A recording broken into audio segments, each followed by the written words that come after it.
If it isn't love, why do I feel this way? Why does she stay on my mind? A skibbity boom bang bang. Yeah, you don't know it's your boy Nicky B, and right now you're watching Vox Africa. Nicky B said that live from Kingston, Jamaica. You heard me.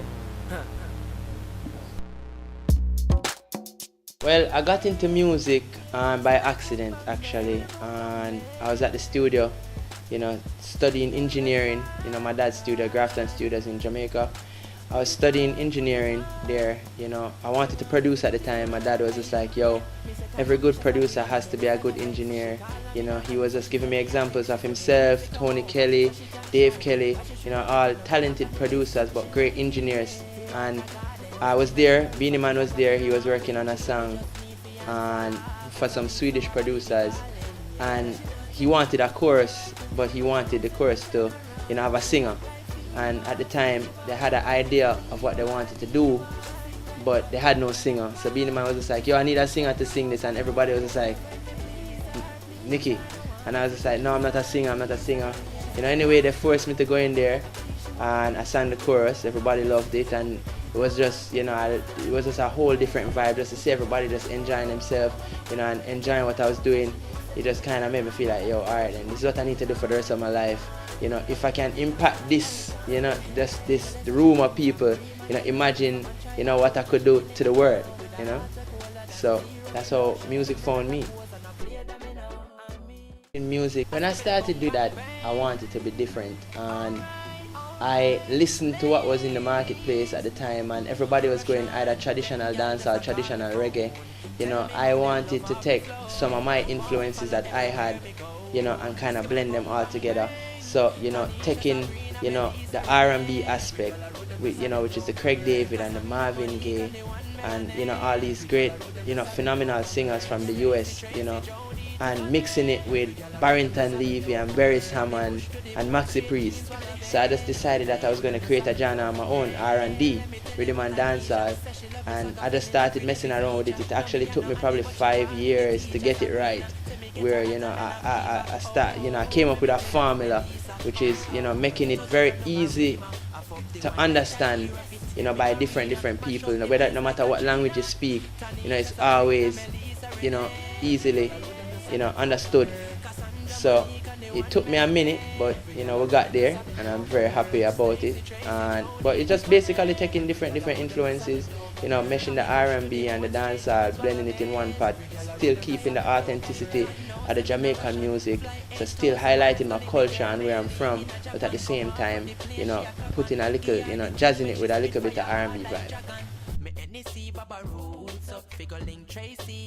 Traveling the world, with my music has just been so extraordinary. As in, it's always heartwarming to, you go different places and different cultures, different languages, and the people respond the same, just with open arms and just love for the music. And it begins and stops with the music. That's where it starts and that's where it stops.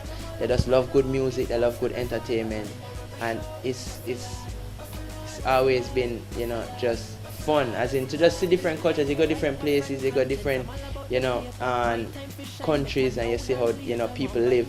And it's the funniest thing I find about traveling the world is that you'll always see somebody that would look like somebody that is in your country. So I would see a Chinese man, I'd be like, that Chinese man could have passed as a Jamaican man. Or you see a bunch of people and you felt like, those set of people look like they could come from Barbados as well. But when you go up and talk to them, they're speaking another totally different language. I find different nations react differently to different songs and different kind of entertainment. Like, Japan is all about performance, all about jumping, all about energy, and where places in Europe are a lot more subtle and about the performance, and then there's some places in Europe that are about energy, and different places just have different vibes and different settings and different shows. Like I came to Barbados and I did two totally different shows. Same promoters. Reggae on the Beach was a more hardcore jump up crowd, where Reggae on the Hill was more subtle and singing where people wanted to, hear, more than, energy. So, and it's always interesting to see how different cultures, different people react to the music. Sean Paul and I have been friends for years, and I've known him, since before I even started singing. And I've always wanted to do a song with him, but I always wanted to wait until I felt the time was right, and we had the right song. And Sean Paul had reached out to me. He found out that there was a song that I wrote for a girl called Nicky, an artist in Jamaica, that Sean Paul loved, and he found out later on that I wrote it. So he had reached out to me to write songs for his project because he's producing now, and he's just like, yo, I'm producing, I have a rhythm, I want you to write as many songs as you can for the rhythm, female, male. So I wrote 3 songs. I wrote one for myself, I wrote one for an artist that I was working with called Rain Saville, and then I wrote one for voicemail. And Sean Paul was just impressed, he loved the songs. He came to the house, to my apartment to listen to them. And before that I had played him If It Isn't Love, and I was just like, yo, I'm thinking about doing a remix, let me know if you like it. When he came to the house and he listened to the songs, he was just like, yo, you can record me right here, right? I was like, yeah, why? And he says, yeah, let's do the song now. So I was very impressed, I recorded him in my living room. And Sean Paul is just a humble person, and that's an extremely easy person to work with. And when you look at what he's achieved over the years, you would probably expect somebody with with so much accolades to be very diva-ish, but he's just so humble and so cool. We shot the video and he was one of the first people there and one of the last people to leave. He was always giving people energy when everybody was kind of falling asleep. He was the one kind of rooting. So it also opened my eyes to what I need to be like when I'm as successful as him. Being around, artists like Sean Paul or Kanye West or even Snoop Dogg, and I think the number one lesson is just humility is the best way to go. As in, when you look at these artists, they're just so, so humble and so loving, and I think that is something that you always have to remember and make sure that even if you sometimes slip up, you have a very solid team behind you that will be like, yo, that catch you, because no artist stays on top forever. And you're gonna be in your prime and then you're gonna be falling off, and then there's people that are gonna help you to get back up there. And I think that it's always based off of how you treat people and how you deal with people that's gonna make it easier for you to get back up there when you are falling off. So they all have one thing in common, and it's extremely humble, humility. And I think that I've learned that the most, that will take you very far.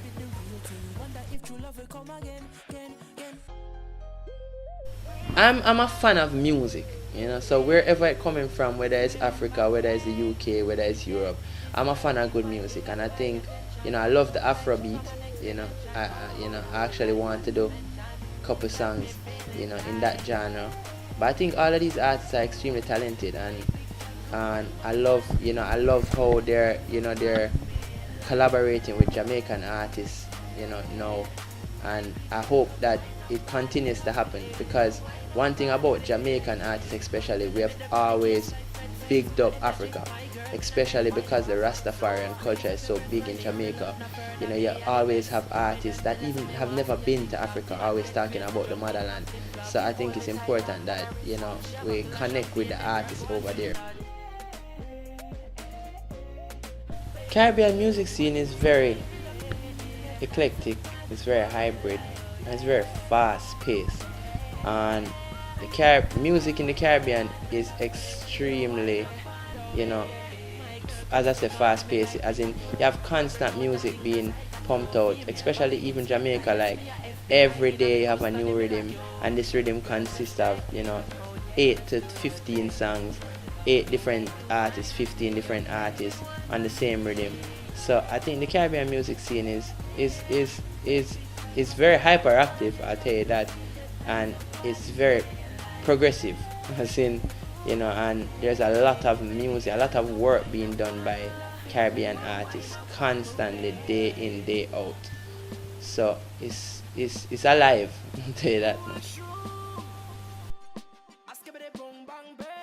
And I think Rihanna and Nicki Minaj has, they've done, an extremely good job of putting their islands on the map.